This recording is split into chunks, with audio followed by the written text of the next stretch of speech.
안녕하세요. 스피커를 구매하실 때 방 크기가 작다면 왠지 스피커도 큰 걸 구매하면 안 될 것 같은 느낌이 듭니다.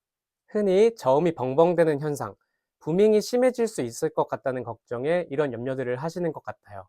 결론부터 말씀드리면 오히려 작은 방일수록 스피커의 크기와 부밍은 상관이 없습니다.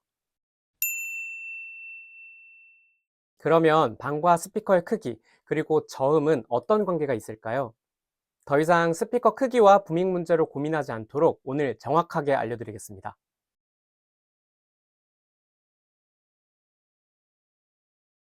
먼저 스피커의 크기, 그러니까 여기서는 우퍼 드라이버의 물리적인 크기와 저음의 관계에 대해서 알아봅시다. 사실 관련된 배경 지식이 없더라도 우리는 왠지 큰 스피커에서는 저음이 잘 나올 것 같고 작은 스피커에서는 상대적으로 저음이 안 나올 것 같은 느낌을 받습니다.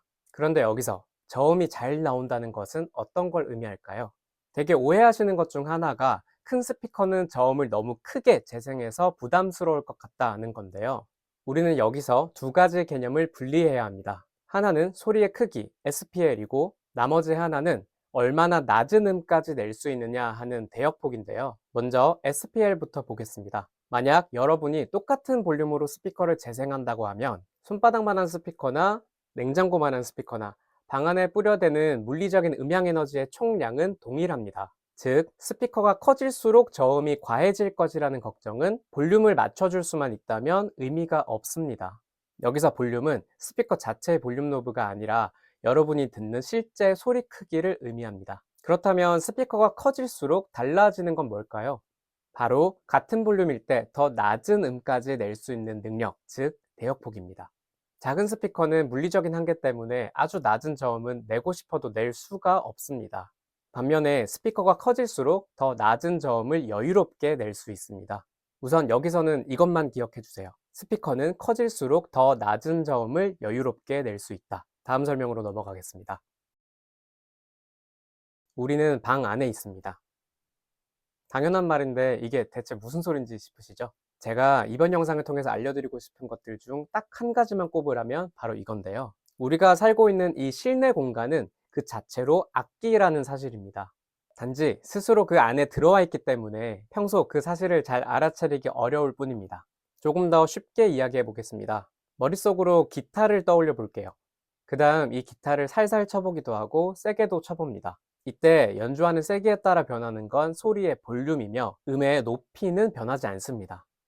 우리가 들어와 있는 이 공간도 마찬가지로 거인의 입장에서 볼 땐 하나의 악기로 볼 수 있습니다. 마치 카온처럼 둥둥 울리는 그런 악기일 거예요. 그렇기 때문에 그 크기와 형상에 따라 특히 저음에서 고유의 음색이 나타나는데요. 이것이 바로 부밍의 원인인 룸모드입니다.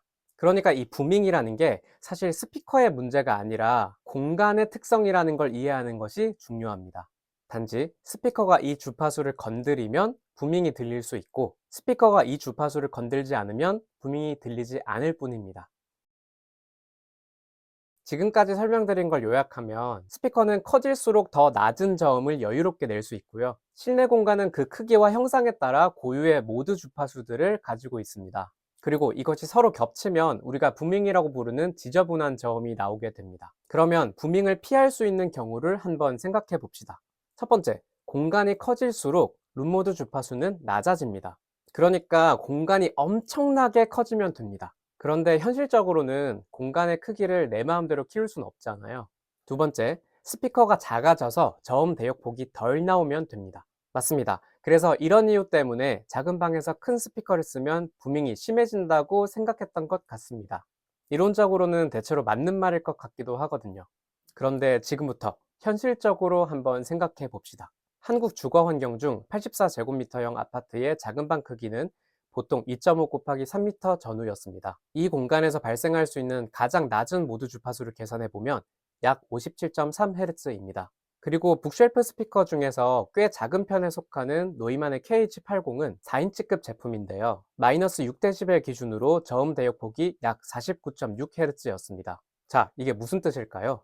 작고 귀여운 이 4인치급 스피커조차도 아파트 작은 방의 룸모드 주파수를 충분히 건들고도 남는다는 이야기입니다. 즉, 이 예시 환경에서는 4인치급 스피커를 쓰든 8인치 혹은 그 이상의 대형 스피커를 쓰든 믿기 어렵겠지만 부민 관점에서는 동일합니다. 그러니까 스피커 크기를 더 키운다고 해서 새로운 종류의 부밍이 추가로 생기는 게 아닙니다. 결국 이 공간에서 방이 작으니까 작은 스피커를 써서 부밍을 피해야지 라는 발상이 성공하려면 4인치보다 훨씬 더 작은 저역이 아예 안 나오는 3인치 이하의 PC방 스피커나 노트북 스피커를 사용해야 한다는 결론이 나옵니다. 그런데 우리가 원하는 건 좋은 음질이지 저음이 실종된 깡통 소리는 아니잖아요. 그래서 여기까지 내용으로 결론을 내리자면 제대로 된 스피커를 쓰는 이상 스피커 사이즈를 줄여서 부밍을 피하려는 전략은 현명하지 못한 전략입니다. 그러니까 방이 작다는 이유로 마음에 드는 스피커를 포기하실 이유가 전혀 없습니다. 왜냐하면 부밍은 스피커의 크기가 아니라 공간 고유의 문제이고 이건 측정과 EQ로 해결할 수 있기 때문입니다. 앞서 설명드렸던 대로 저음 부밍은 스피커의 문제가 아니라 공간의 특성입니다. 조금 더 정확하게 설명드리면 공간의 방음 수준과 스피커와 청취자의 위치에 따라 그 정도가 달라지는데요. 생각보다 많은 분들이 내 방은 어쩔 수 없어 하시고선 포기하시는 것 같아요. 그런데 실내 음향의 수많은 문제들 중에서 이 저음 부밍이야말로 가장 간단하게 해결할 수 있고 또 그만큼 체감이 큰 영역이기 때문에 개선해보지 않을 이유가 없습니다. 이 부분은 측정하고 EQ를 적용해서 간단하게 보정해 주기만 해도 아주 큰 효과를 볼 수 있습니다. 아쉽게도 제가 유튜브 채널을 시작한 지 아직 얼마 되지 않았기 때문에 실내 측정과 보정은 인터넷에 공유된 다른 훌륭한 가이드들을 참고해 주세요. 무료 프로그램인 REW와 저렴한 측정용 마이크만 있으면 시도해 보실 수 있습니다. 아무튼 이는 공간의 특성이기 때문에 현실적으로는 작은 방일수록 스피커의 크기와 부밍은 상관이 없습니다.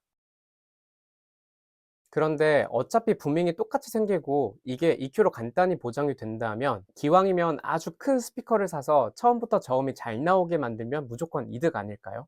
라고 생각하실 수 있고 저부터도 당연히 그 생각부터 들 것 같습니다. 그리고 배치에 제약이 없다면 일반적으로 스피커가 커질수록 유닛은 동일한 볼륨을 내기 위해서 덜 움직여도 되기 때문에 구동부의 왜곡을 줄이는데 유리합니다. 그런데 마찬가지로 현실적인 문제가 있습니다. 첫 번째 문제는 최소 청출거리인데요. 제조사에서 설계적으로 의도한 소리를 듣기 위해선 음향적으로 최소한의 거리가 필요하고 일반적으로 스피커가 커질수록 이 또한 멀어지는 경향이 있습니다.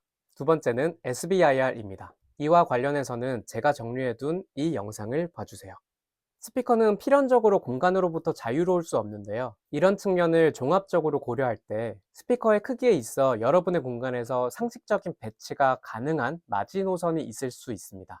결과적으로 스피커가 아무리 좋은 제품이라 하더라도 현실적으로 정상적인 배치가 가능해야 합니다.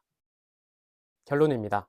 스피커는 커질수록 더 낮은 저음을 여유롭게 낼 수 있고요. 실내 공간은 그 크기와 형상에 따라 고유의 모드 주파수들을 가지고 있습니다. 그러나 현실적으로 작은 방일수록 이 두 요소가 겹치는 것을 어차피 피할 수 없기 때문에 적어도 부밍이 걱정된다는 이유로 작은 스피커를 고르지는 마세요. 배치가 가능한 한도 내에서는 여러분이 사고 싶은 그 스피커를 사셔도 됩니다. 부밍은 스피커의 크기를 줄여서 피하는 게 아니라 배치와 측정 및 EQ로 잡는 것이기 때문입니다. 오늘 영상이 여러분께 도움이 되었으면 좋겠습니다. 평소 오디오, 음향 주제로 궁금하셨던 것들이 있다면 댓글로 자유롭게 남겨주세요. 가능한 범위에서 답변드리고 보다 자세한 설명이 필요한 것들은 추후 영상으로 다루겠습니다. 감사합니다.